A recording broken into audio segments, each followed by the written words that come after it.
sales prevention departments. I'm gonna let that sink in for just a minute.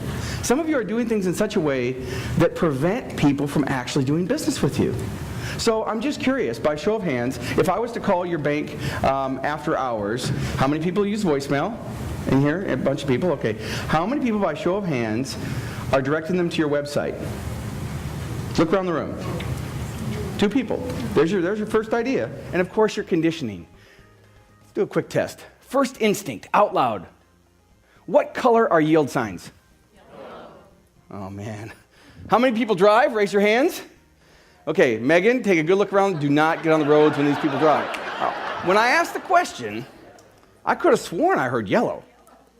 How many people think they're red and white? Raise your hands. Were those same people saying yellow? Yes or no? Yes, because you're conditioning. Now, they've been red and white in North America for over 15 years. But what it illustrates is your conditioning. Your mental conditioning has a lot to do with whether or not you're going to see these ideas as strategies that you can apply to your bank. I've been walking around here all weekend, and I've been listening to people say, oh, I'm really looking forward to your presentation on Sunday, but you know what? I'm not a marketer, and I don't like marketing, and marketing sucks, and I don't want to, and I hear all this stuff. And the first thing I would tell you is, think about what you're saying. If you want to add value and make a profit, if you want to help people, then you're marketing. Marketing to me is just giving people enough information that they can make an informed decision. That's it. So I'm 15 years old. I'm living in the housing projects of North Minneapolis, and I'm trying to figure out how to make money other than how everybody else in my neighborhood was making money. And I decided I'm going to start a painting company. Because growing up in detention centers and foster homes, anytime I got in trouble cussing or swearing, as punishment, they'd make me paint. So I had a little experience in how to paint. So I went to my friends in shop class, and I said, would you please make me some flyers up that said Saeks Painting and Light Construction? Now, it said light construction because I didn't have any experience with construction, so I figured I could figure out light construction, right? So they made me up some flyers. Said Saeks Painting and Light Construction, and I go and I hand them around at grocery store billboards, on car windshields, and I hand them all over the neighborhood waiting for that first call. And finally someone called me and said that they'd like me to come out and quote the job. So I'm all excited. And I think, I know, I better get some help. So I go to the local paint store, and I walk up to the paint manager and I said, hey, I just started this new business. I have somebody who'd like me to give them a proposal for the job, but I don't have any experience. Could you please help me? He took a look at me and said, kid, get the heck out of my store. Now, I don't know why he did that. And then I thought about it. I was long hair, army jacket, 9mm. I probably didn't look like the business owner that I was going to be, but I was persistent.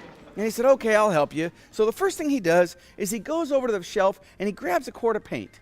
And he takes a paintbrush and he starts spackling me with it. And I'm thinking, what the heck are you doing? I said something else, but I said, what are you doing? He says, you don't look like a painter. I said, great, now I do. And he gave me a clipboard and a calculator and some instructions. And I got in my car. You guys do the math. I was 15.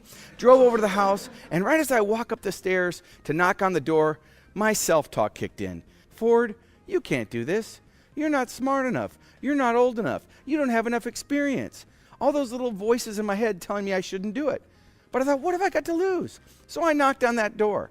I walked in. I took that calculator and that clipboard and I walked around that room, and the gentleman said, I need the ceilings fixed where the ceiling fans are. Okay, that's a little over my head, but I wrote that down. We go into the kitchen. He says, I want the kitchen kiltzed. Don't know what that is. Write that down. We go down the hall to the bathroom, and he says he wants oil-based paint here and flat-based paint here. Now I'm way over my head. I told him I had to go back to my office to prepare the proposal. I get in my car, you do the math, get in my car, drive back to the paint store, go in with the paint manager. He sits down and helps me calculate all the supplies I'm going to need and how much I should charge for the proposal. I get back in the car, drive back to the house, walk up the door, knock on the door. This time, when the door opens, the man's wife is there. She takes one look at me and steps right behind her husband. I'm thinking, this isn't going to go well. But I said, here's the proposal. It's $1,025. I need 50% up front and 50% on completion of the job. Then the next sentence came. She looked at me and said, do you have any experience? Now, this was a critical point in my business.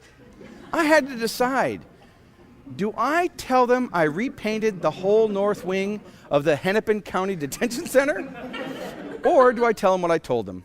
And what I told them was, if you're not 100% satisfied with the job, you don't have to pay. She said, honey, write him a check. I got that check for $525, which is more money than I made in a couple months. I went and sat in my 66 Chevelle Super Sport with no tags, insurance, or title, and I thought, I'm going to learn how to do this, and I did. That first year, I earned $35,000, and I had 3 crews working for me with their average age around 40 years old. And I learned some very important lessons that year. One of the most important lessons I learned is what happens when you give $35,000 to a kid from the projects.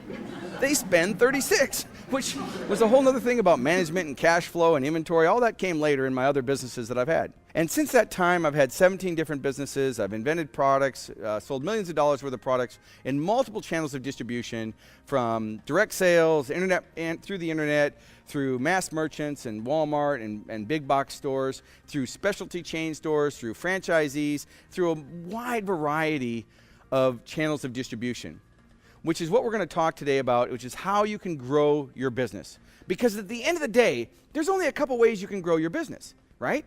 You can get more customers, you can sell to them more often, so increase the frequency of purchase, you can increase the average transaction, or you can reduce your expenses. That's pretty much it.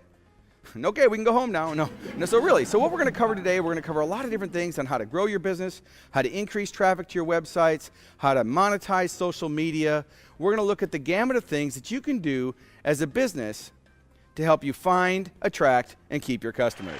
All right, belief system. Your belief system affects how you're going to approach these marketing tools. So we can talk about the internet, we can talk about social media, we can talk about direct mail, we can talk about media and public appearances and all the things we're going to get into. None of them will make any difference if you have your BS set on this doesn't work.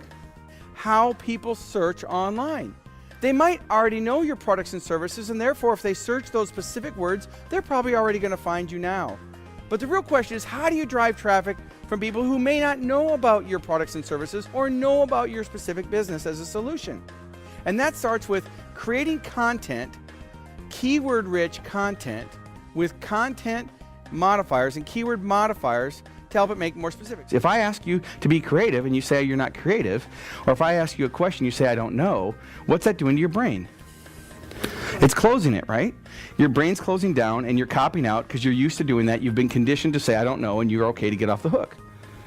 Okay, but now what I want you to say to yourself is, I know I don't, but if I did, what? Do a quick test.